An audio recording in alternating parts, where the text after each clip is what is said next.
Buenas tardes a todos. A ver si me sale. Yo he hecho muchas cosas. He caminado ciudades donde me he encontrado con Ben van Berkel de UN Studio o Peter Zumthor, que son arquitectos de otro nivel en nuestro luminario de la arquitectura. Y casualmente terminé rodando en Marruecos o terminé dando una plática en el Foro Mundial de Arquitectura en Ámsterdam. Pero ni en mis sueños más guajiros pensé que yo un día iba a estar junto a la doctora Cristian, mi amigo Adrián, el arquitecto Vasconcelos, mi gran amigo Jorge Herrera, sentado en una mesa redonda del Congreso FAT de la UBAC. ¡Bomba!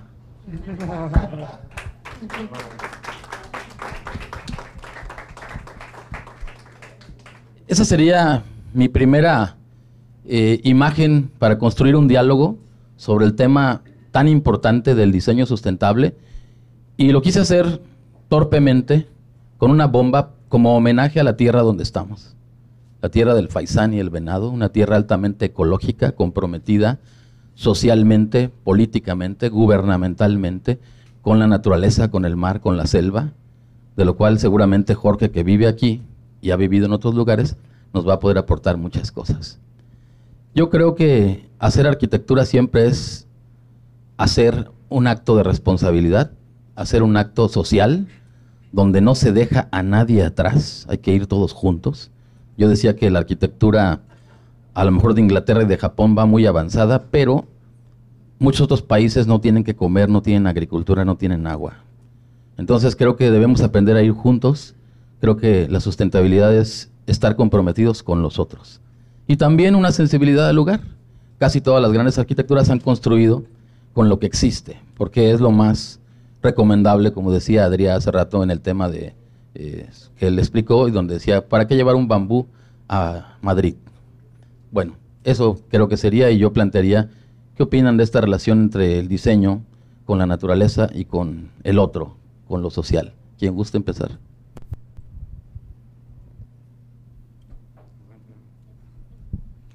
Bueno, pues un poco retomando la verdad, este gran diálogo, esta gran apertura que haces, insisto mucho, creo que es volver a conectarnos, ¿no?, con lo que somos, con nuestra relación con los otros y con el entorno. Y cuando hablamos de volver a conectarnos, es para mí volver a sensibilizarme, volver a sentir, volver a tener esta idea del ser sentipensante, que hace muchos años Maturana y Varela lo generaron, este concepto de autopoiesis, ¿no? El ser parte de otros y co-crearnos en un mundo.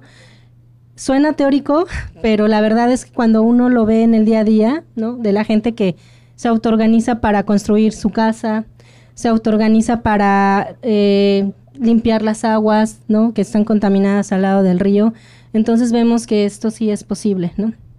Entonces creo que el reto mayor es precisamente pensar en esta colaboración, y también no solo a nivel local, entre personas, sino también, por supuesto, les decía, entre disciplinas, ¿no? A mí me ha costado un poco, la verdad es que me siento muy también honrada de estar en este diálogo con arquitectos, diseñadores, con todos sus apellidos, porque sí ha sido difícil romper estas fronteras disciplinares para los gráficos. O sea, sin en esos sentidos sí ha costado, ¿no?, romper, porque obviamente llevan años de historia detrás estas disciplinas, la arquitectura, por ejemplo, ¿no? Y cuando entonces dialogas sobre estos temas, el punto común para mí es eso, que los saberes, los conocimientos se mezclan y pueden ser colaborativos, y además, bien lo dijiste, creo que nos compromete mucho la tierra, ¿no? La tierra, somos parte de la misma madre, la madre naturaleza, y creo que desde ahí ya podemos empezar a participar desde nuestros modos de sentir, de pensar, de nuestros valores, y para mí ese es el reto mayor, volver a sensibilizarnos, pero desde el ser en el mundo. Gracias.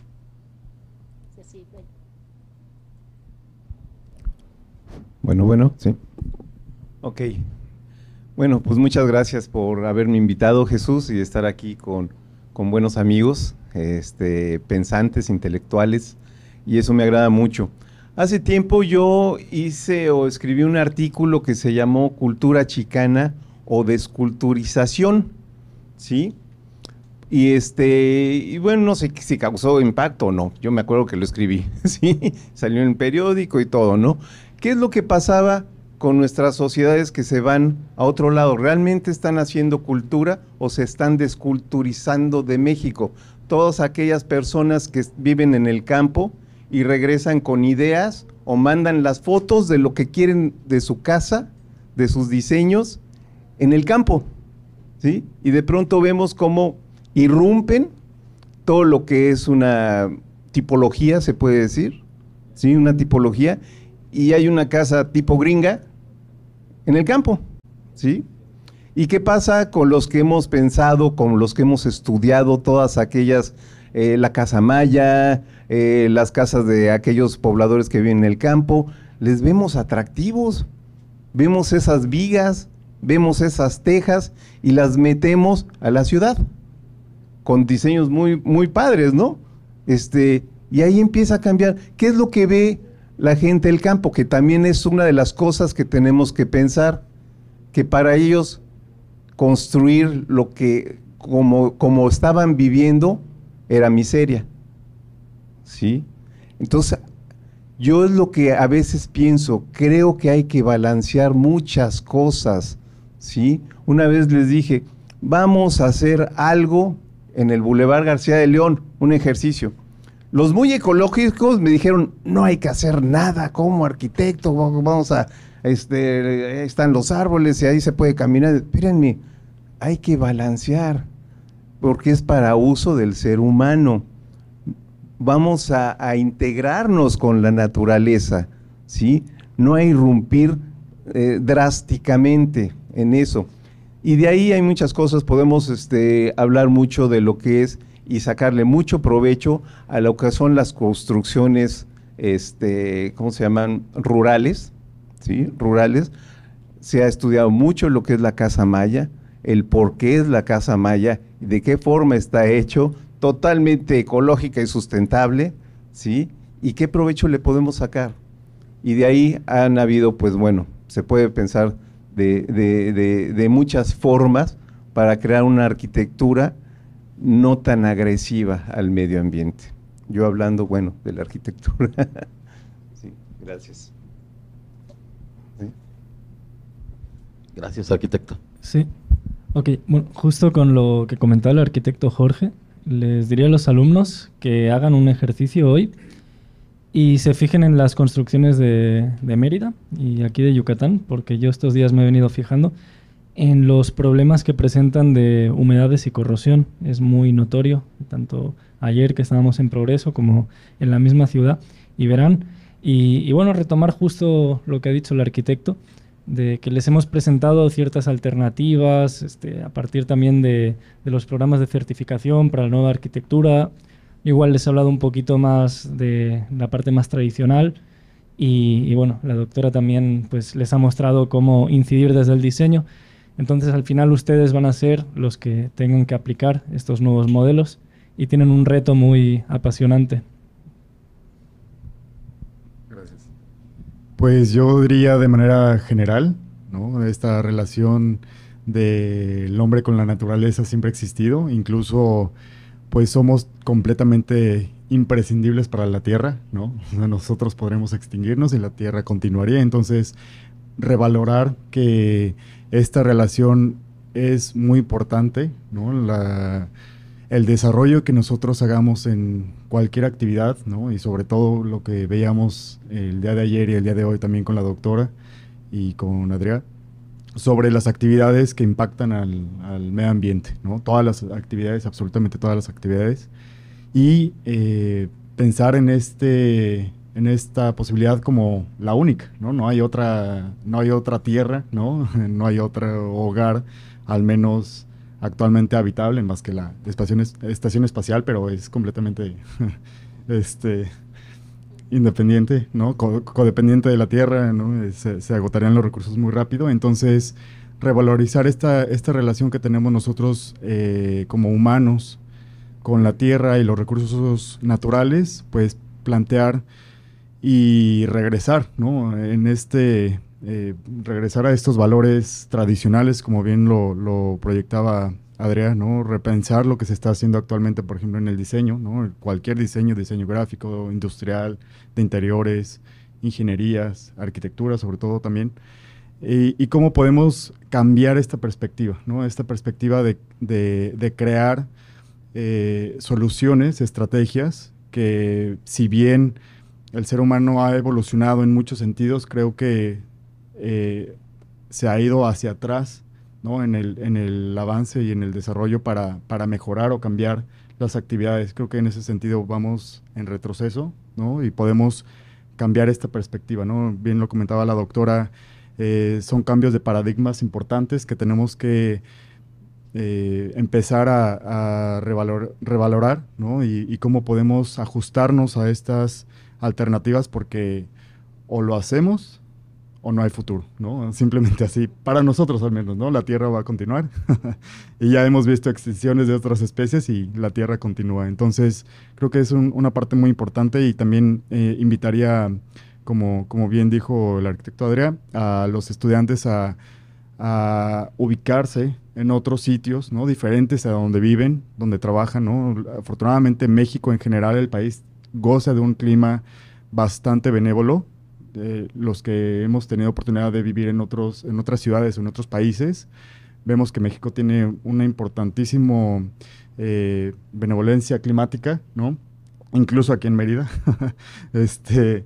Entonces, valorar también eso, ¿no? Como los diferentes, desde el clima, ¿no? Desde la temperatura, la humedad, cómo nos vamos adaptando nosotros a estos diferentes lugares, y cómo replantear, ¿no? Lo que bien comentaba Adrián, ¿no? Las problemáticas de las ciudades, de los climas en donde estamos, no están atendiéndose en la arquitectura, ¿no? Por eso vemos esta patología en la arquitectura de humedad, resequedad, sismos, ¿no? Aquí es una zona de muchos huracanes.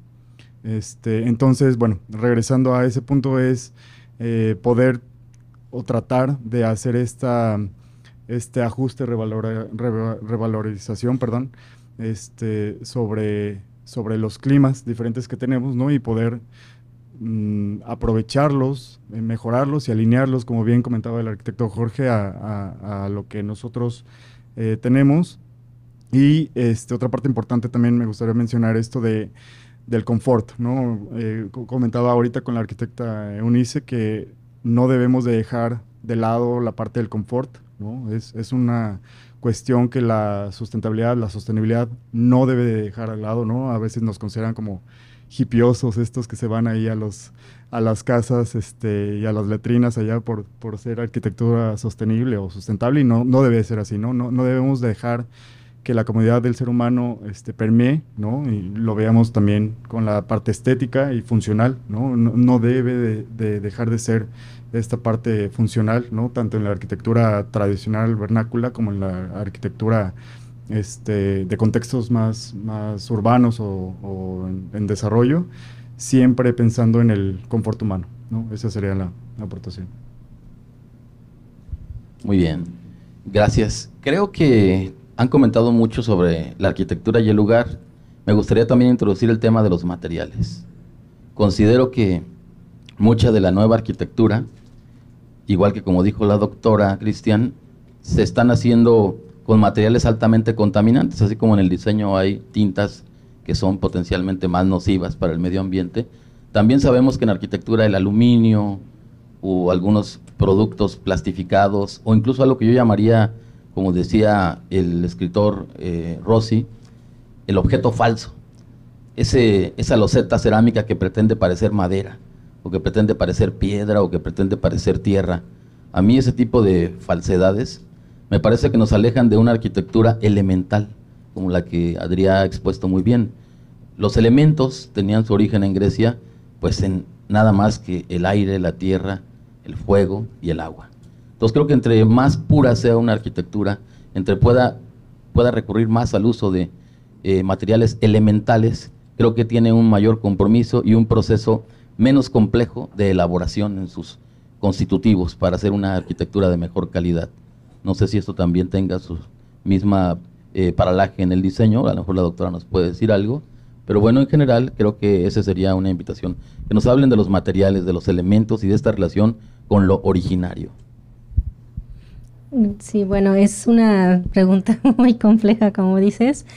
Bueno, yo creo que como lo planteaba en la charla, es mucho volver al origen de los materiales, sí. O sea, definitivamente, pero llevándolos al sitio, o sea, al contextual. Porque creo que ahí regresando también un poco a la primera pregunta, la tierra te habla. Entonces, para escuchar a la tierra, pues es justo observar en primer lugar, ¿no? Ver, experimentar, tocar, ver qué material sí, qué no. Y también pensar mucho en las alianzas locales, colaboradores locales, insisto con esta palabra, porque el problema de la cuestión ambiental, ecológica, es que también es local. O sea, la contaminación primero va a afectar a la entidad donde estés, al entorno, a ese contexto, y después, por supuesto, por el deterioro a nivel capa, global. Entonces, si se contaminan ríos, aguas, va a quedar ahí, ¿no? Y se va a estancar hasta que la tierra lo vaya limpiando y vaya, bueno, transitando. Entonces, sí es pensar mucho en el origen del material, desde mi punto de vista, en los proveedores, si es posible, o sea, locales también. Retomar saberes ancestrales también me parece muy importante, lo que mencionabas, cuestiones de patrimonio, cuestiones culturales, formas de hacer, modos de habitar, porque también, bueno, a mí me pasa mucho justo con este intento de incidir en la innovación y la tecnología, estamos alterando modos de vida, entonces eso provoca, o sea, a nivel trascendencia nos va restando cultura, ¿no? Entonces sí es abrir este diálogo, insisto, con las personas a quienes van a afectar en el sitio. Y bueno, esto incluso tiene que ver, un ejemplo es justo el Tren Maya, ¿no? O sea, es ver a quiénes estamos afectando, no solo a quiénes estamos beneficiando. Son preguntas clave. Históricamente creo que los diseñadores nos hemos concentrado en vestir al diseño, ¿no? La estética, la función me parecen muy bien, es parte de nuestra naturaleza, pero ahora creo que las preguntas claras son ¿a quiénes afecta esos materiales? ¿A quiénes afecta? O sea, incluyendo la tierra, por supuesto, pero también hay muchas cuestiones de toxicidad a la larga, por ejemplo, un espacio, incluso hablando de arquitectura, ¿no? O sea, un espacio que no esté adecuadamente con bioclimática, problemas de salud, de respiración, enfisemas pulmonares, o sea, ya que uno lo lleva con todos estos impactos, es grave, ¿no? Pienso mucho, por ejemplo, en cosas del diseño gráfico, ¿no? Por ejemplo, los químicos que se usaban en serigrafía causaba la muerte, ¿no? De los impresores por los tóxicos que respiraban. Entonces, cosas así yo creo que nos las tenemos que volver a preguntar, ¿no? A quiénes estamos alterando, a quiénes afecta, qué impactos va a tener en la tierra y pensar más en movernos localmente para poder pues darle una salida. Creo que en eso coincido mucho con los arquitectos, con la plática de Adria, que decía, pues es que si no el recurso no está ahí, pues bueno, ver otras alternativas, y a lo mejor sí conviene traer aluminio o conviene traer bambú, pero ya estando conscientes de todo lo que implica eso y las repercusiones que va a tener. Muy interesante. Retomando todo esto, yo creo que justamente con lo que explicaba la doctora en su plática, hemos tenido graves problemas de diseño en todos los ámbitos, y en el que nosotros vemos un poquito más, que es la arquitectura y la construcción, hemos tenido un problema porque yo creo que no ha habido una buena capacitación sobre los materiales que hemos venido usando en los últimos 50 años. Y hoy nos enfrentamos a muchos problemas porque tenemos serias patologías en estos edificios, problemas con la gestión y el manejo de los mismos residuos. Y, por ejemplo, hemos hablado mucho del tema de los materiales tradicionales, hay que volver a lo ancestral, está muy bien, pero salen muchas futuras líneas de investigación y muchas problemáticas, no solo esa, como por ejemplo qué vamos a hacer con los residuos de los materiales con los que hemos venido construyendo en los últimos años. Y eso es un desarrollo que tenemos que lograr y ver con qué materiales vamos a construir en el futuro, qué vamos a hacer con esos residuos. no solo los materiales tradicionales, como venimos diciendo, los biomateriales o los materiales del futuro, sino cómo vamos a reutilizar y reciclar este concreto, este acero y qué podemos hacer con él. Y otra vez más, repito, eso es el trabajo de los futuros estudiantes, bueno, de los estudiantes y los futuros desarrolladores, investigadores, arquitectos, y ahí tienen otro reto que nos han dejado. Sí, de repente me viene a la mente que un arquitecto tan importante que ha ganado el Pritzker y se pone a hacer arquitectura en Alemania con troncos del lugar, me lo contaron en Alemania, Peter Zumthor, donde el arquitecto, su proceso de edificación era estar con la gente del lugar, conocer bien su programa y sus necesidades, y luego inmediatamente ir a buscar un material. Y buscar un material no era ir a una tienda de materiales, era ir con la gente a buscar unos árboles que fueran los adecuados para el proyecto con el que se hizo la Capilla Claus. Entonces ese tipo de procesos creo que son de alto compromiso, de sensibilidad ética, de respeto al lugar, que la gente lo conoce mejor que nosotros siempre que vamos a trabajar con ellos. Entonces si colaboramos con ellos, creo que ya estamos en una posición más asertiva que si nosotros llegamos introduciendo nuestras ideas por nuestra formación. Eso se me viene como una idea. Otra idea, Jorge nos platicaba que hay una área de reserva ecológica que funciona como un borde para contener la extensión natural que va a tener la ciudad de Mérida para llegar a Progreso, donde tenemos el litoral. Y ese tipo de prácticas muy acertadas, creo yo, a lo mejor Jorge nos puede ampliar el tema. Tadao Ando las ha platicado para la bahía en Tokio, ¿no? Poner un cerco natural verde que no existe ahí, que él propone plantar miles de árboles. Aquí se ha planteado que ya existiendo hay que reservarlo. No sé si quieras decir algo sobre esto.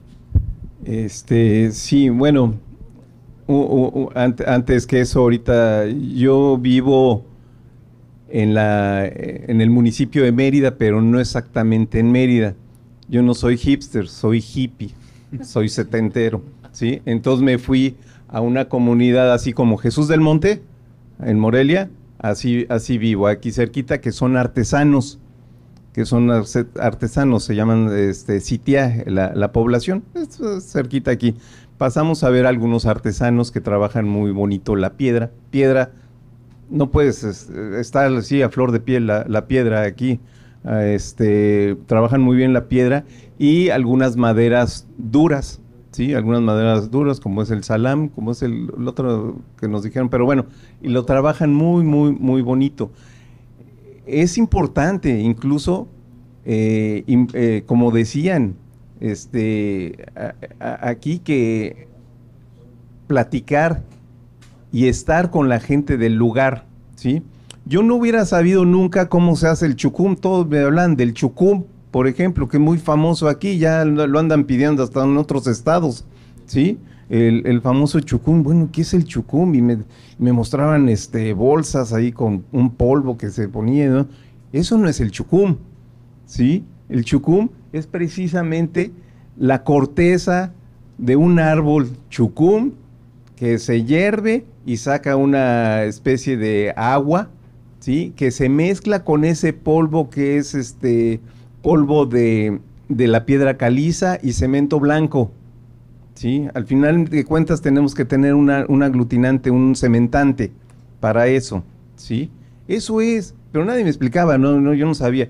Y bueno, y lo aplicaban y yo lo veía igual que si le ponían o no le ponían el chucum, o sea, el líquido, ¿sí? Al final también entendí que eso era para que no se hiciera tanto moho y que de todas formas, ojalá, si se puede, todavía sellar lo que decían de la humedad. Pero ese chucum ya lo utilizaban la gente de aquí antes, en el campo, ¿sí? En algunos lados vemos la casa maya, que todavía queda por ahí alguna, con puro bajareque. O sea, con pura rama, ¿no? Y después, y en algunos sí con algo de lodo. Eso en algunos lugares de Yucatán, donde hay lodo, ¿sí? Donde hay tierra. En los otros, nada más es las ramas, ¿sí me explico? Dicen, y los mosquitos, ustedes no lo han sufrido, pero ahí donde vivo, atascado de mosquitos, ¿sí? Atascado de mosquitos. Bueno, pues ellos viven. ellos duermen en hamaca, punto. La ventilación que tienen y un pabellón para que no les peguen los mosquitos. O sea, se adaptaron perfectamente, ¿sí? A su ventilación, a la forma de la casa maya, etcétera.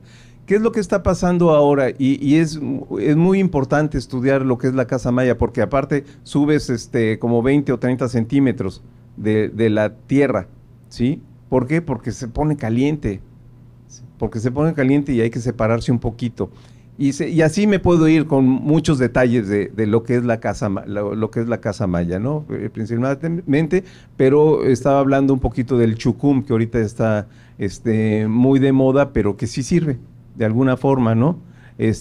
No tenemos lodo aquí, no tenemos tierra, digámoslo así, más al sur sí. Entonces no podemos hacer tabique.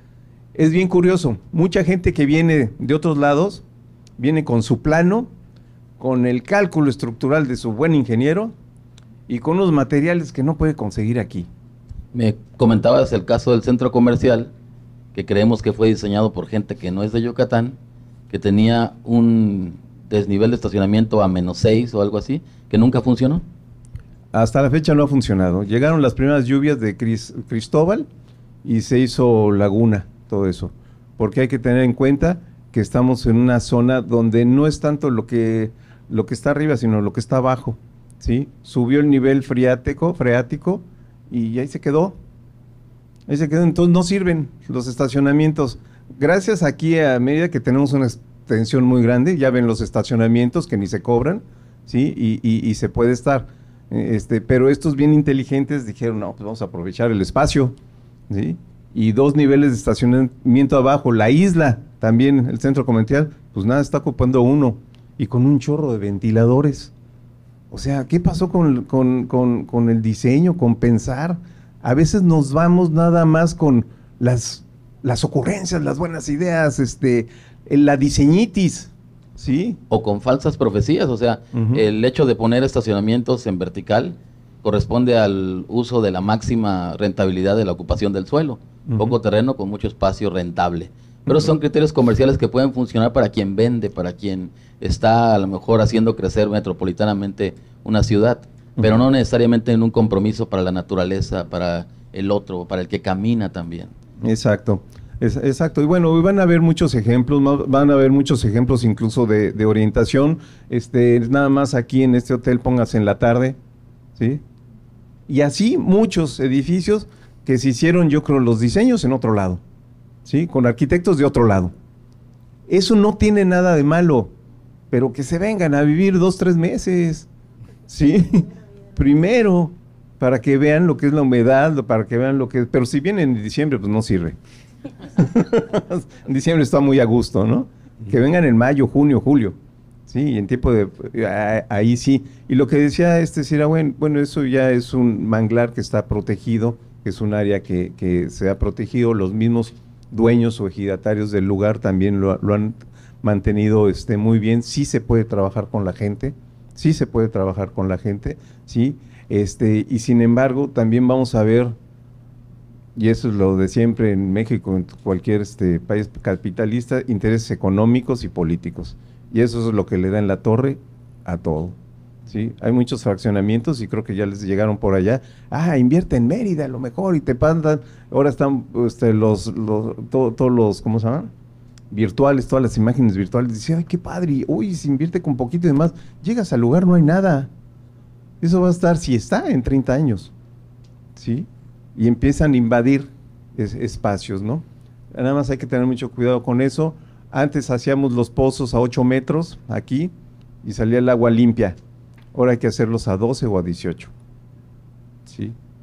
O sea, no hemos cuidado esa parte.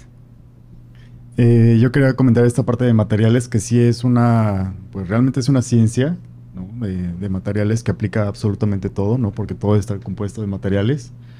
Y en la parte de construcción, pues sí hay bastante evidencia científica del desarrollo. Me incluyo en la parte en México, a través de del Sustentabilidad para México, SUME, ¿no? El Congreso, que es parte del Consejo de Edificación Sostenible del Mundo.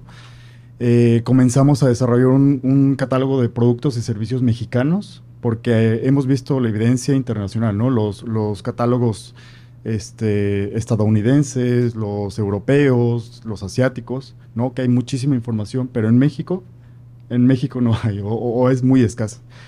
Yo creo que el problema es que no se, bueno, partiendo una ventaja sería que el mexicano es demasiado creativo, ¿no? Y tiene un problema y lo soluciona rápido y de manera práctica, ¿no? Pero no lo documenta, ¿no? Entonces, esa falta de documentación, de evidencia, de cómo se realiza, ¿no? Esa parte de los materiales que, bueno, les comento, es una categoría bastante amplia, ¿no? Que va desde la selección de los productos naturales, ¿no? La selección de los productos artificiales, de posibilidad de reciclaje, transporte, el contenido de los ingredientes, la disponibilidad, ¿no? de estos materiales naturales, artificiales, lo que sea dentro de los sitios. Pero sí hace falta mucha parte de cómo poderlo comprobar, ¿no? Hay en las certificaciones, bueno, al menos lo que yo conozco es que hay mucha información información sobre estos estados generales, ¿no? De transparencia de dónde provienen los productos, el impacto ambiental, las fichas técnicas de información en general de productos, incluso también la parte de salud, ¿no? Estas fichas técnicas de salud, de cuánto toxicidad y afecta al ser humano, ¿no? Bueno, en general eso, pero mi punto va más a que hemos encontrado muy poca disponibilidad de información en México, porque precisamente todos estos procesos, ¿no? Estos materiales no se llegan a documentar. Bien decía Adrián, no hay una normativa que regule esto, ¿no? En Estados Unidos hay, ¿no? En otros países hay, pero en México nos hace falta. Entonces, creo que también es por la falta del conocimiento, ¿no? Que necesitamos, ya existe y necesitamos bajarla o aterrizarla a algo mucho más general y pues poderla ofrecer, ¿no? En general, porque existe, pero tenemos que documentarlo, ¿no? Tenemos que probarlo, documentar que sí es seguro, que sí son respetables con el medio ambiente y pues esa es la labor de todos, ¿no? Absolutamente todos, bien decía la doctora, tenemos que tomar decisiones muy correctas, responsables, informarnos y sobre esa responsabilidad tomar esas decisiones, ¿no? Seleccionar precisamente bien los materiales. Sí, totalmente de acuerdo. Creo que la documentación, pues es el registro que queda no solamente de las mejores propuestas que históricamente llegan hasta el momento en que nosotros estamos ante una práctica, en este caso edificatoria o del diseño, pero también de los consensos, de los acuerdos, de lo que funciona mejor para todos. Y eso creo que es esencial y creo que ya viene muy fuerte en las nuevas generaciones. Yo creo que cada vez se siente más este compromiso de la interdisciplinariedad, también este compromiso de la ética y menos ese protagonismo de los únicos o de los mejores, ¿no? Creo que vamos más en una sensibilidad de equipo. Quisiera también preguntarles si de alguna manera este concepto de la interdisciplina creen que beneficia el trabajo de una práctica de la construcción, de una práctica del diseño o de una práctica a nivel urbanístico o a nivel de arquitectura, a nivel de la arquitectura certificada, en términos de si es para ustedes una experiencia que hayan tenido de mejoramiento al trabajar con otros profesionistas y de qué forma.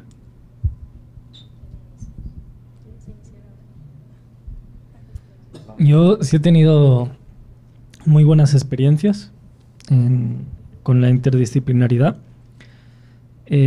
Aquí pues obviamente me ha tocado trabajar mucho con arquitectos, con ingenieros, con constructores, con diseñadores, pero así más que nada a modo de ejemplo, pude hacer una estancia de investigación en el CSIC en Madrid, que es el Consejo Superior de Investigaciones Científicas.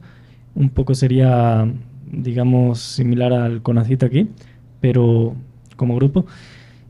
Y yo iba a trabajar temas de vulnerabilidad sísmica en patrimonio, entonces iba con uno de mis directores de tesis ahí, y me sorprendió mucho el grupo de trabajo que tenían, porque trabajaban mayormente patrimonio. Él era arquitecto con un doctorado en ingeniería civil, la directora, digamos, del grupo era doctora en ciencias químicas, tenían una matemática especializada en simulación y monitoreo, otro que estudió Bellas Artes y se dedicaba al tema de renderización 3D y fotogrametría. El otro era físico y también tenían un informático. No sé, era un grupo muy variado, o sea, no había nadie que hubiese estudiado lo mismo, pero a nivel nacional, internacional, era un grupo súper potente de trabajo. Y para mí fue una experiencia increíble, o sea, poder aprender de todos, y eso a mí es lo que más me gusta y creo que tiene que ser obligado, de obligado cumplimiento, que para cualquier tipo de proyecto, que sea social, que sea cooperativo, debe exigirse esta interdisciplinaridad, porque si vemos todo desde una misma perspectiva, todos somos arquitectos o todos somos ingenieros, nos estaremos perdiendo, digamos, toda la amplia gama de soluciones que podemos lograr. ¿Y cómo se aprende de los otros o de todos, o de todas estas disciplinas? ¿Cuál es la actitud que debemos tener? Porque creo que ya desde la escuela tenemos esa situación de que me tocó trabajar con Luis o me tocó trabajar con Ana, pero mejor, profesor, cámbieme con Pedro, porque yo con él me llevo bien y a ella no le entiendo o no viene. Entonces, creo que eso habla de la diferencia. Pero para poder aprender de todos tenemos que aceptar la diferencia u otras cosas, ¿no? Adrián, ¿tú qué piensas de eso? ¿Cómo se aprende de también todos? Hay que conocer nuestras limitaciones. No quiero extenderme más, pero mi asesora de tesis, que es como mi mamá, siempre me dijo que no podemos ser todólogos. Entonces tenemos que saber delegar y saber confiar. Entonces, sí, te terminas nutriendo de muchas cosas, de muchas perspectivas, de muchas visualizaciones de un mismo problema, pero al final tienes que saber cuáles son tus limitaciones y qué puedes aportar tú como individuo al grupo. Me gusta mucho eso porque, ahorita que siga el arquitecto, porque creo que no nada más es la ética de pensar en el otro y también la disposición a escuchar al otro, sino también está sugiriendo una forma de autoconocimiento. Saber quién soy realmente y decir, yo no lo puedo hacer, necesito de Vasconcelos, o Adrián me puede decir mejor cómo hago esto. Claro, sí, yo también concuerdo mucho con lo que menciona. Creo que debe de ser obligado, ¿no? Porque qué mejor que seleccionemos a nuestros clientes o a nuestros proveedores o a nuestros jefes o a nuestros colegas, pero no es así, ¿no? En la vida real no sucede, ¿no? Entonces tenemos que aprender primero, ¿no? Conocernos, saber cuáles son nuestras capacidades, nuestras limitaciones y también poder dejar de lado un poco este rol que tenemos como diseñadores o arquitectos rockstar, ¿no? Que esto se tiene que ir completamente de nuestra mente y poder humanizarnos mucho más y poder nutrirnos de las demás disciplinas, de las demás áreas. A mí me ha tocado también participar en proyectos bastante interesantes con historiadores, sociólogos, antropólogos, biólogos, ingenieros hidráulicos, ingenieros forestales, ingenieros agrónomos, de muchas áreas, ¿no? Médicos también. Entonces, la parte de poder ser mucho más, pues sencillo, ¿no? Más humano y poder tener esa apertura de aprender de los demás, creo que nutre también bastante, ¿no? Tener estos proyectos multidisciplinarios es bastante complejo, ¿no? Relevar este rol de nosotros somos los arquitectos los que organizamos y hacemos las ideas principales, quitarnos eso, pero es posible, ¿no? Y eso ayuda también a que se nutra un proyecto bastante bueno, ¿no? Que se amplíe bastante, ¿no? Y que no tengamos esta problemática de tener el rol o el papel principal, sino más bien somos una comunidad, ¿no? Una comunidad que está haciendo un proyecto en beneficio de los demás, ¿no? Bien comentaba el arquitecto Jorge, desde que nosotros concebimos un proyecto cualquiera, ¿no? Absolutamente todo, es pensar que es para nosotros mismos, ¿no? Nosotros mismos vamos a trabajar ahí, nosotros mismos vamos a vivir ahí, ¿no? O a estudiar ahí. Entonces cambia completamente la perspectiva, ¿no? Si hablamos de urbanismo en las calles, en las banquetas, ¿no? Si hablamos de las escuelas, de los hoteles, de las viviendas, si nosotros realmente proyectáramos o hiciéramos, ¿no? Incluso también el diseño, pensado desde nosotros y que fuera para nosotros, otra cosa sería, ¿no? Creo que sería muy importante. Y bueno, pues sí, esa parte de multidisciplinaria. Arquitecto.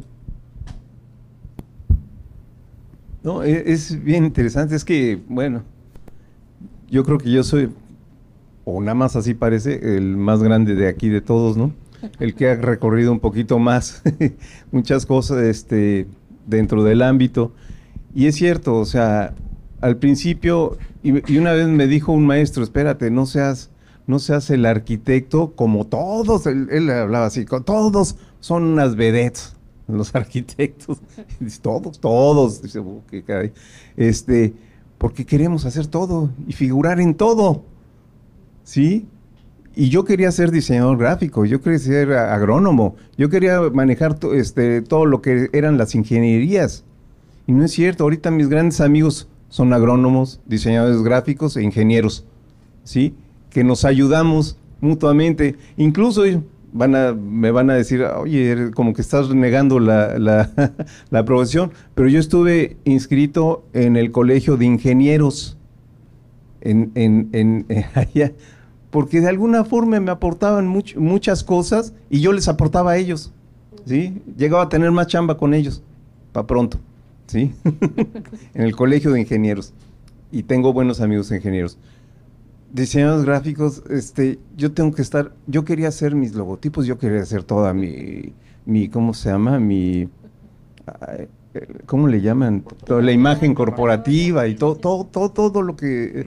incluso en lugares que son tipo campestre, que ahí tiene que ver el agrónomo, que tiene que ver el diseñador gráfico, y diseñador gráfico incluso para poner las limitaciones de las construcciones, ¿sí? En lugares de ese tipo, ¿sí? Entonces, bueno, fue cuando empecé es más, Ciburo fue uno de los que me ayudó, ¿sí? El Cibu, el buen Cibu, y otros de la UAC, de la UAC, otros diseñadores gráficos de la UAC son con los que he trabajado, y un agrónomo, ¿sí? Y un agrónomo por los lugares en que he estado. Definitivamente se enriquece uno más y deja de ser el creerse vedette, como decía este amigo, ¿no? Una de las cosas que a veces no decimos los arquitectos son nuestros errores, y creo que es mejor decir los errores para que se aprenda más. Nada más así como un comentario. Una de mis primeras casas que hice fue a una cuadra del río, allá por la colonia Electricistas y demás. 2 niveles y medio, 3 niveles. Estaba de moda en ese tiempo los desniveles, ¿no? Para bajar a la sala, el comedor de este lado junto a la cocina, bla, bla, bla. Y se me ocurrió, pues qué padre, y me lo aceptó el cliente y demás. Entrar a la casa y bajar medio nivel a la sala, que queda así, después ir subiendo medios niveles para llegar a todos. A todo dar. Llegaron las lluvias y se me inundó la sala, porque estaba en el subsuelo. Es pura arcilla, a una cuadra del río. ¿Sí? Pues, ¿qué pasó? Y eso que yo daba la clase, en ese entonces, ¿no? De adecuación de la arquitectura al medio natural. No te entierres, si hay humedad, ¿sí? O ten mucho cuidado, ¿no? Gracias a Dios, bueno, tuvimos que hacer vibrado, todo un cajón de concreto, ya no se bajó tanto, todo un cajón de concreto, vibrado, con parilla, impermeabilizante incluido. Bueno, solucionamos el problema. Pero por favor, antes no se usaba aire acondicionado, se aplicaba una adecuación, una arquitectura adecuada al medio. ¿Sí me explico? Tampoco se usaba el gas, ¿sí? Para calentar el agua. Yo ya no uso gas en ninguna de mis casas. ¿Qué hago? ¿Y qué hago aquí? Hay calentador solar. Todavía van a decir, bueno, pues sí, y todavía tenemos que buscar la cuestión de la energía eléctrica, una buena solución, sí, a todo eso, ¿no? Pero yo ya no uso gas, yo no meto gas ya para nada. No quiero saber de gas, en realidad, ¿sí? Tenemos sol, calentador solar, ¿no? Y cosas de ese tipo, subir suficientemente el techo. No, decía Quijano, el arquitecto Quijano, muy famoso de aquí, la arquitectura que se hace aquí es de sombras. Es verdad. Totalmente, ¿no? Bueno. Ayer veíamos también los aerogeneradores, entonces creo que las energías alternas son también una manifestación de cómo quien sabe de otra cosa nos puede decir, mira, es mejor usar la luz solar que comprar tanques de gas o depósitos de gas, ¿no? Creo que hay que tener humildad y aceptar que hay leyes más grandes que nuestros propios criterios o pensamientos personales. ¿Algo quiere comentar, doctora? Bueno, pues nada más un poco para resumir estas grandes reflexiones. Pues sí, yo creo que somos, igual que la Tierra, somos entidades complejas, que hay un conocimiento profesional, experiencia profesional, pero también, por supuesto, bien decían, autoconocimiento. Venimos de una familia con historia, insisto, con estas costumbres, tradiciones, entonces no podemos despegar nuestro pasado, ¿no? Y también vamos trascendiendo de formas diferentes, aprendiendo de formas diferentes. Bueno, ahorita recuerdo un poco algo que leí de Jean Piaget, que decía que nuestras formas de conocer el mundo impactaban, ¿no? Incluso desde bebés, si pudimos gatear y estar en contacto con la tierra, eso después iba a tener un impacto, y ahora como que me queda claro, ¿no? Y yo fui una niña, por ejemplo, de eso, ¿no? Vengo de abuelos de agricultores, ¿no? De trabajadores de campo, de una región de Michoacán. Entonces eso ahora es como que empiezo a conectar también con ese pasado, y creo que no hay que perderlo de vista. Y por la parte de la interdisciplina, en mi caso también ha sido mucho lo que les comentaba de salir del diseño. Desde chiquita he tenido una afición a la ciencia, ¿no? De hecho estaba entre esta decisión que llega, ¿no? Me salían las dos opciones, ¿no? Y por ingeniería química, me salía arquitectura, ingeniería química y diseño gráfico. Y al final decidí diseño gráfico. Todos me dicen, ¿por qué? ¿No? Pero justamente porque creo que coincido en que las áreas del diseño somos generadores de cultura. O sea, creo que eso nos conecta independientemente de lo que hacemos, porque, bueno, ahora también pensando mucho en el espacio que estamos en Mérida, cuando uno va por ejemplo, Uxmal, que tuve la oportunidad de ir, pues esas ruinas nos hablan, están contando justo esto, lo que hacían. Y lamentablemente, pues, hay muchas cosas que ya no podemos leer porque, pues, fuimos saqueados, pero al final sí nos da simbolismos para estudiar, ¿no? Ya sea arquitectónicamente, visualmente, climáticamente. Yo estoy impresionada cuando subes a Uxmal y ves, no sé si fue imaginación, pero sentía que había un ventilador por debajo, porque aunque estábamos en lo más alto y donde pegaba el sol, se sentía como un aire acondicionado cada vez que bajabas. Entonces, esas cuestiones de volver a sensibilizar lo que les decía, escuchar dónde estamos y volver a abrir los ojos y conectar y aprender de otros, creo que es muy valioso. Y definitivamente en mi caso fue salir del diseño, empezar a preocuparme más por mi historia, por pues estos conocimientos de diseño en general, arquitectura, diseño industrial, pero también la ciencia. Me gusta mucho, por ejemplo, la astronomía, la cuestión de la química. O sea, como que retomé estos conocimientos muy raramente, que en un momento se volvió muy, muy, muy fragmentado, ¿no? Porque cuando terminé, les decía, la licenciatura, pues la verdad es que sí salí deprimida, ¿no? No sabía hacia dónde iba.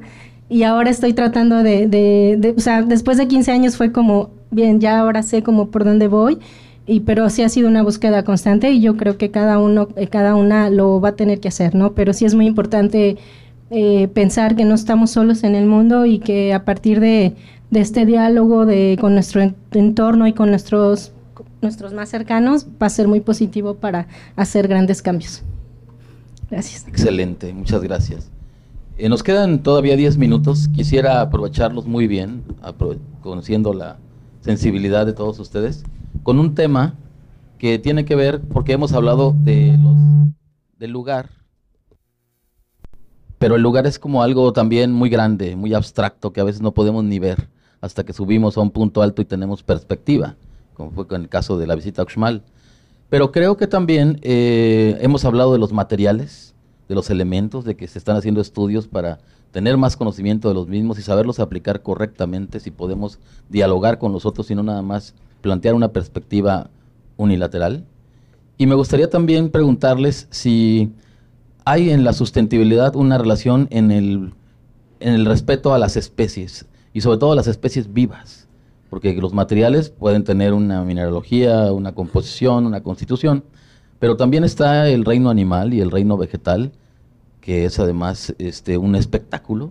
Ayer veíamos a las gaviotas, a los pelícanos, hemos visto hormigas, todavía aquí en Mérida se te puede atravesar un venado en alguna de las vialidades ya de la ciudad.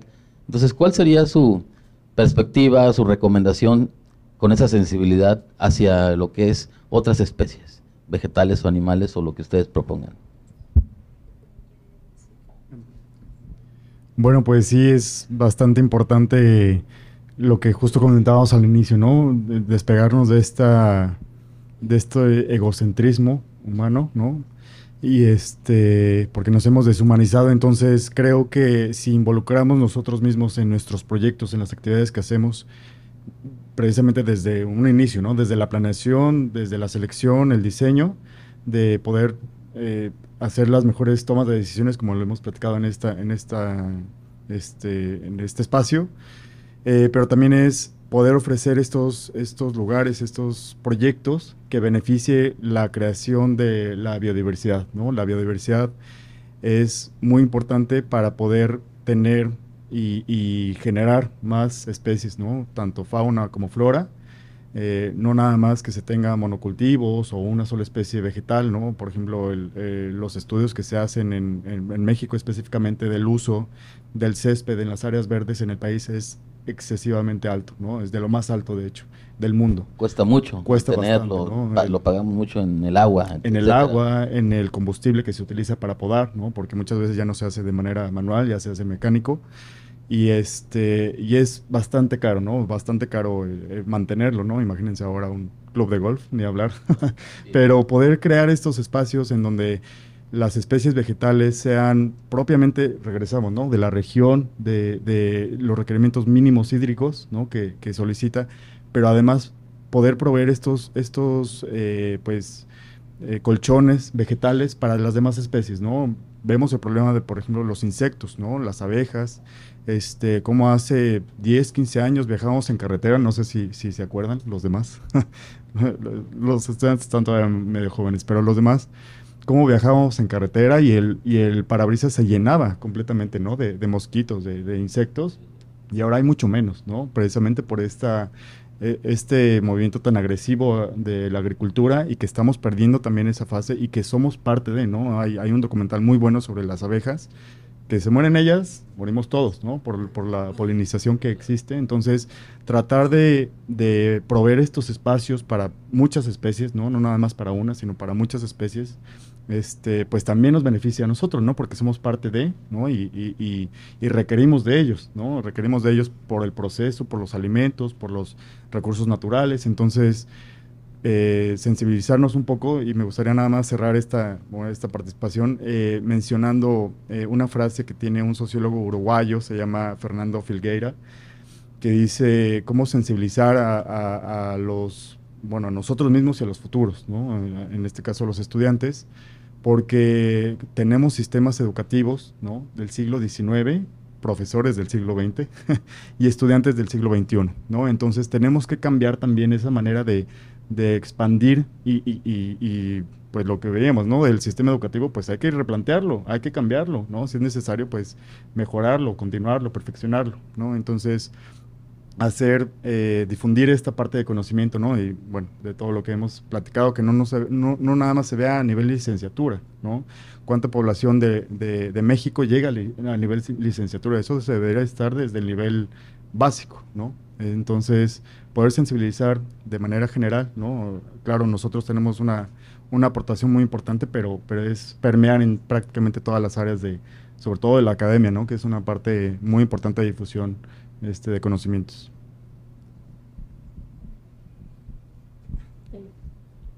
Bueno, pues yo quisiera comentar algún ejemplo de los diseñadores gráficos, que, bueno, decirles que sí se puede vivir del diseño social. He estado trabajando, bueno, haciendo campañas, ¿no? También en ese sentido con especies en peligro de extinción, por ejemplo. Yo creo que nuestro papel ahorita más fuerte es hacer evidente esos problemas. Entonces, cuando sientan esa inquietud, yo les diría, atrévanse a hacerlo, para que también, hay veces que se quedan así las cosas, al tomar una fotografía, el movilizarlo ahorita con el poder que tienen las redes sociales y demás, sí puede hacer pues romper estos esquemas y lo que les decía, autoorganizarnos y hacer más. Entonces yo creo que, bueno, un ejemplo del diseño gráfico puede ser esto, ¿no? Las campañas de impacto ambiental, que además les decía, les ponía, por eso iniciaba la charla con esos ejemplos, ¿no? Que fuera ahora de nosotros, si no se hubieran movilizado estos diseñadores, pues decir, pasa algo en el Polo Norte, ya no hay que usar popotes, ya no hay que usar bolsas de plástico. Entonces, en ese sentido, se activan las masas, y creo que esto es nuestro poder del diseño, ¿no? Cambiar comportamientos, lo que les decía, generar nuevas formas de cultura positiva hacia el diseño. Y a mí lo que me ha gustado, bueno, un poco para cerrar mi participación de esto de la sustentabilidad, es que he encontrado a muchas personas haciendo esto que a mí me apasiona, haciendo lo mismo. Y hoy, la verdad, me siento muy halagada porque creo que encontré a nuevos amigos para gestionar nuevas cosas, hacer cosas diferentes. Y a mí me gustaría pues mencionarles esto, lo del Galeano que les decía. Yo siento que estas cositas pequeñas, estos movimientos pequeñitos que hagamos desde lo local va a tener grandes cambios a nivel global, social. Entonces, los invito a desaprender, los invito a tener nuevamente esta inquietud, curiosidad, y a volvernos a replantear también quiénes somos y qué queremos ser en el mundo, cómo queremos trascender. Creo que pues son preguntas que ya se deben no se deben desapegar de nosotros y de nosotras. Gracias, y un placer compartir este diálogo. De nada, al contrario, gracias.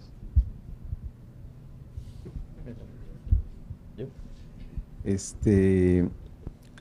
bien importante lo que están diciendo, y lo digo por esto. He encontrado, hay personas madereras en Michoacán, ¿sí?, que dicen, pues si yo planto o hago un vivero, ya ni lo voy a ver. ¿Para qué yo ahorita el dinero ahorita? O sea, ¿qué conciencia nos están mandando o qué nos están dejando? ¿Sí me explico? Sin embargo, conozco uno nada más, ¿sí? Ahí es amigo mío, le platicaba la otra vez, que corta lo que le marcan, ¿sí? Nada más. Y tiene un vivero enorme y va replantando. O sea, sí se puede hacer ese tipo de cosas. No romper dramáticamente con el esquema natural. Sí se puede. Incluso le hicieron una entrevista, le hicieron un programa de cómo estaba manejando el bosque. Sí se puede. ¿Por qué? Porque los arquitectos y todo el mundo seguimos teniendo mesas de madera, ¿no? Tenemos sillas de madera. O sea, no al bosque. No al bosque, pues no a tu silla, no a tu mesa, no a tu... O sea, no, sí se puede lograr ese equilibrio, pero concientizando, ¿sí? Concientizando por eso. A mí, yo admiro mucho a estas personas, por ejemplo, que sacrifican su economía poniendo un gran vivero y replantando, porque no sacrifican gran cosa, nada más trabajo, ¿sí? Un poquito, y ya, porque ganan muchísimo, ¿sí? Pero también admiro a aquellos que protegen a las abejas. La otra vez en mi casa de pronto vi que abajo de unas maderas que salían abejas, y de pronto me voy a acercar un montonal de abejas. ¿Qué es lo que hacemos primero muchos? No, pues hay asociaciones, ¿sí? Hablamos y vinieron con su equipo y todo, agarraron a la reina y se llevaron todo el panal. Dije, órale, qué padre, caray, que haya ese tipo de cosas. Aquí hay una abeja, se llama nipona, ¿sí? No tiene aguijón, no pica y da una miel riquísima. De esa se tiene que cuidar de las otras que sí tienen aguijón, porque las andan atacando. Pero hay mucha gente que se está dedicando a eso, ¿no? Como lo que decían ahorita, se acaban las abejas y ¿qué pasa con el mundo? Adiós. ¿Sí me explicó? La otra vez, aquí a unas, no sé, como medio kilómetro saliendo de la casa, me atravesé, ya en zona urbana, se me atravesó un venado. Dije, qué padre, todavía hay. Y de pronto también dije, chin, ¿qué estamos haciendo? ¿Qué hace aquí un venado? ¿Hasta dónde estamos invadiendo? ¿Sí? O sea, no se trata tampoco de no hacer nada, porque entonces lo que decía Dan Brown, pues ¿quién es la peste? Pues el ser humano, ¿no? Con la película o la novela esta de Inferno, ¿no?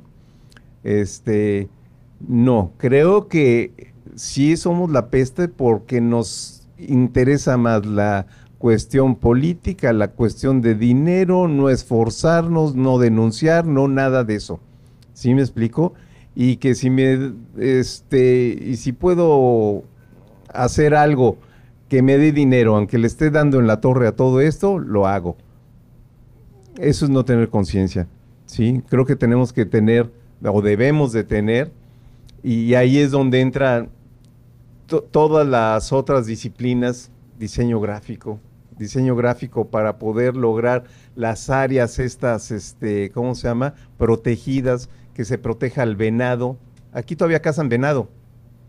Dices, bueno, la población de aquí, pues bueno, se le justifica la del campo porque todo siempre lo ha hecho y se alimentan. Y ya saben cuándo y qué tipo de venado.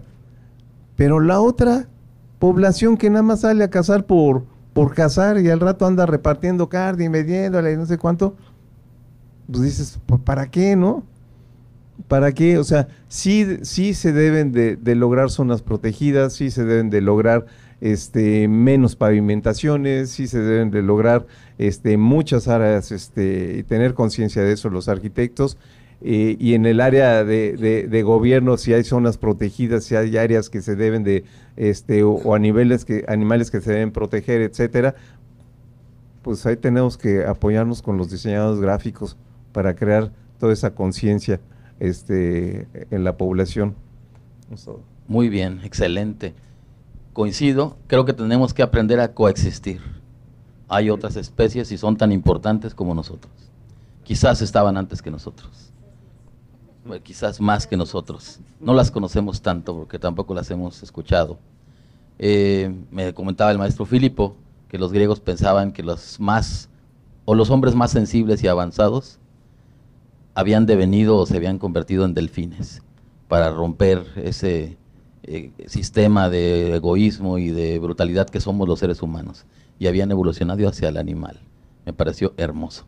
Además, donde me lo contó, se lo agradezco mucho, nunca lo voy a olvidar.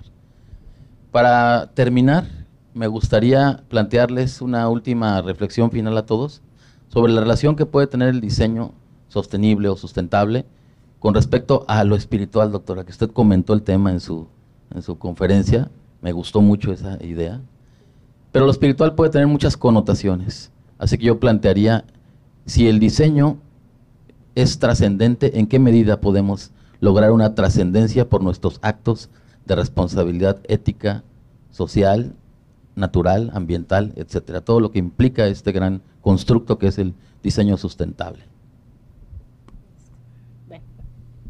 Bueno, curiosamente, por ejemplo, en mi acercamiento, que sí, la espiritualidad no es solamente una religión, de hecho, más bien así es la reflexión que es en la ponencia. Lo mío, de hecho, fue, curiosamente, tomé un curso en el INA de antropología, de biocultura, y ahí fue mi reencuentro espiritual, porque tomé un curso de cómo se talaba la piedra, justamente cómo hicieron para construir la primera lanza, ¿no? Esa figura tan perfecta, puntiaguda. Y esa fue cuando tuve esa experiencia estética de volver a tocar la piedra y tallarla y pulirla, para mí fue impresionante y me regresó a a valorar algo tan chiquito como hacer mi propio instrumento para alimentarme. Entonces fue un gran taller, porque me di cuenta pues de los años que tuvieron que pasar para poder ahora tener, bueno, esta tecnología. De hecho, Kubrick, ¿no?, tiene una película muy buena donde pone este trayecto del ser humano y cómo va pasando, ¿no?, esta vida tan rápida. Pero el volver a sensibilizarme con estos materiales, con la tierra, volver les digo, esta sensación de volver a tener que alimentarme y construir mi propia herramienta para alimentarme, me hizo entender que sí tengo que buscar nuevos caminos para replantearme lo que tengo que hacer, cuál va a ser mi accionar en el mundo. Y en este sentido, pues yo sí me puedo decir que tengo un alto compromiso con la sustentabilidad. Les decía, desde que yo llego a la Ciudad de México y empiezo mis estudios de posgrado, que es algo que les quiero recomendar muchísimo, prepararnos, seguir estudiando. Como bien decían los arquitectos, hay mucha documentación que hace falta, entonces esas investigaciones la verdad es que hacen un gran favor a México, porque hay muchos conocimientos que no están, no sé, o sea, están en las tesis, pero lamentablemente ya no salen de ahí. Entonces, en mi sentido de lo espiritual con el tema del diseño ha sido comprometerme más allá del día a día, de dar mis clases. Trato de hacer acciones pequeñas, lo que les decía en casa, tratar de contribuir tal vez a algunas organizaciones, colaborar. También tiene que ver con un sentido muy fuerte de desmaterialización. Yo creo que uno de los problemas más graves que arrojó el capitalismo fue precisamente saciar con cosas materiales una falta emocional, ¿no? Entonces hay que trabajar, creo que esa parte, y no solo llenar con objetos nuestras necesidades, ¿no? Emocionales, ¿no? Porque, de hecho hay un dicho ahora mucho en la juventud de lo veo, lo necesito, ¿no? Y la verdad es que cuando te pones a pensar, ¿realmente lo necesitas? ¿Qué está faltando? ¿No? Que te hace sentir que eso va a llenar tu parte espiritual, ¿no? Entonces creo que por ahí es en mi caso, ¿no? Comprometerme más allá de estas charlas, de la clase, es realmente sí ver por retomar mis valores y trabajar con las personas que realmente sí quieran hacer este cambio. Yo sé que somos muchos, pero estamos repartidos, ¿no? En todo el mundo. Entonces, les decía, a mí me ha ayudado mucho a encontrarme con personas en diferentes espacios, desde todo tipo de... Hablar, por ejemplo, ahora que he tenido la oportunidad de estar en estos días de Mérida, o sea, hablar con la gente de aquí de Mérida, los pueblitos que he podido visitar, wow. O sea, eso, escucharlos, ver cuáles son esta cosmovisión que ellos tienen, me gusta mucho. Entonces creo que desde ahí se vive esa espiritualidad. Y pues, insisto, creo que podemos saltar en ese sentido fuera de nuestras fronteras disciplinares. Bueno, gracias. Gracias.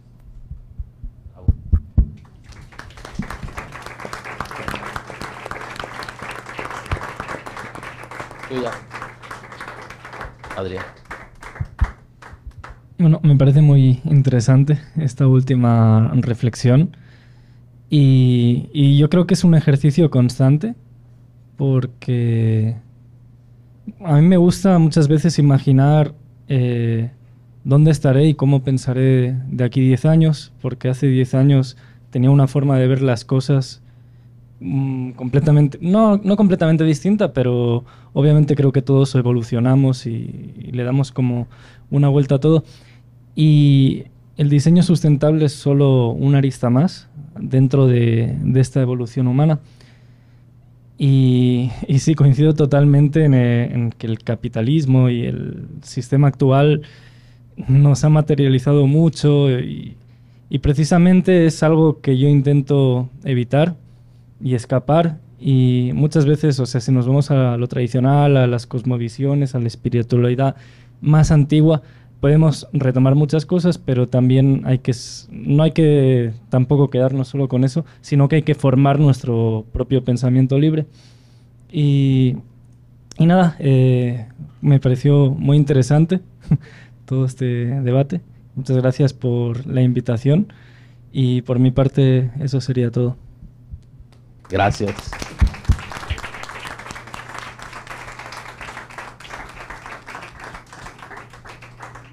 Pues Me gusta mucho, sí. porque a veces esta trascendencia nada más consiste en saber quién soy y buscar entender hacia dónde voy. Creo que eso ya puede definir mucha aportación hacia dónde estamos y con quién estamos al lado.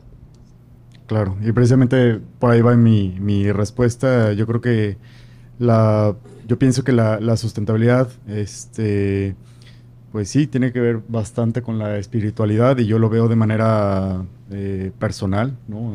La espiritualidad la vive cada individuo de manera muy íntima y personal, ¿no? En mi caso, pues me considero mucho más científico, pero en el sentido de cómo es mi espiritualidad, también concuerdo con los últimos dos comentarios de aquí, de poder alinear esta parte, yo lo veo en mi caso, de lo que me gusta, lo que me interesa, ¿no? Y lo que me apasiona también, poder unirlo en una sola cosa, ¿no? Que es mi estilo de vida, ¿no? Ya ni siquiera es una profesión, ¿no? Es un estilo de vida que es una congruencia completa, ¿no? O sea, yo trato de explicarles a mis alumnos, ¿no? O en estos tipos de espacios, cómo es un estilo de vida mucho más responsable, mucho más sustentable y llevarlo a cabo, ¿no? O sea, hacer esto una profesión y valorar, ¿no? Alinearme con los valores ahorita que comentaba en la plática la doctora, ¿no? Nos decía, pues yo no selecciono esos proyectos, ¿no? Y a mí me ha tocado no estar alineado con clientes, con empresas y decidir no continuar con ello porque es más importante mi espiritualidad, ¿no? Mi individualidad, respetar esos valores, tener esa integridad y desde ahí, pues la parte ética profesional, ¿no? ¿Qué tipo de profesionistas somos, ¿no? Eso también en los estudiantes, pues que lo tengan muy presente, ¿no? Esta parte profesional sobre las decisiones económicas, ¿no? A veces llama mucho la atención, pero no es el camino, ¿no? No es una satisfacción, porque es meramente, como comenta Adrián, ¿no? Es meramente temporal, ¿no? No es algo permanente, no es una satisfacción que nutra, ¿no? Todo el tiempo, sino es nada más un pequeño espacio y es efímero, ¿no? Esta idea muy norteamericana o estadounidense más bien decirlo, de tener, ¿no? Y este cambio de tener y por eso valer y poseer es completamente falsa, ¿no? Ya lo hemos visto y lo hemos, está comprobadísimo, ¿no? Esta idea del sueño americano de tener más y por eso valer más es completamente falso y no es así, ¿no? Gracias a lo que ha sucedido durante los últimos siglos, vemos que estamos completamente errados, ¿no? Entonces, cambiar esa perspectiva, ¿no? Y yo creo que cerrando es eso, ¿no? Poder alinear a estas pasiones, a lo que les gusta, a lo que nos interesa, vivirlo, trabajarlo, una manera de vivir, de ser, ¿no? También, y lo que no, pues despegarse, ¿no? Creo que es también parte de la responsabilidad y esta congruencia propia, ¿no? De continuar con lo que se tiene y también estos espacios, pues sí, como vemos, a mí me satisface bastante conocer gente que está alineada, ¿no? A esto, a las instituciones, por ejemplo, Lovac, ¿no? Que me invitó a dar esta clase y además participar en el congreso, que estoy bastante agradecido y generar estos espacios, ¿no? Conocer gente tan importante y tan interesante como no estoy solo, ¿no? No estoy loco solo, habemos más locos. Y si podemos unir esas fuerzas, ¿no? Alineado a lo que creemos, ¿no? A lo que sabemos, creemos y respetamos, pues puede ser una comunidad bastante importante, ¿no? Poderosa. Por ahí había un estudio previo a la pandemia que decía que únicamente se requiere el 3% de la población mundial para generar un cambio, ¿no? En el mundo, que fue precisamente el número de muertos que hubo durante la pandemia, ¿no? El 3% de la población mundial. Entonces, reflexionar, ¿no? ¿Cuántos necesitamos para poder hacer un cambio verdadero? El 3%, ¿no? Es nada, ¿no? O sea, realmente si lo comparamos con tantito, podemos generar un gran cambio, ¿no? Eso sería mi reflexión. Muchas gracias.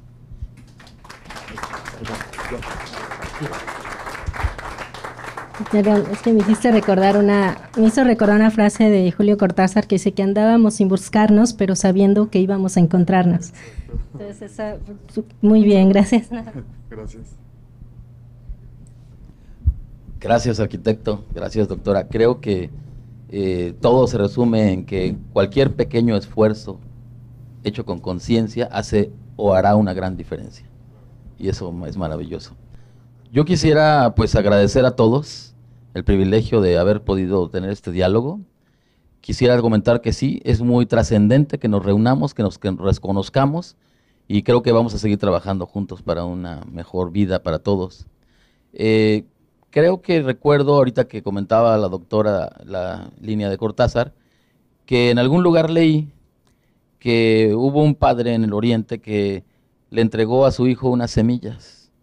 Le dijo, mira, estas semillas las vamos a sembrar y se van a convertir en unos pequeños brotes, después en una planta, algún día árboles, después unos majestuosos centenarios cerezos, o robles, y con esos árboles vamos a construir o vamos a sacar las columnas que van a sostener el palacio del emperador.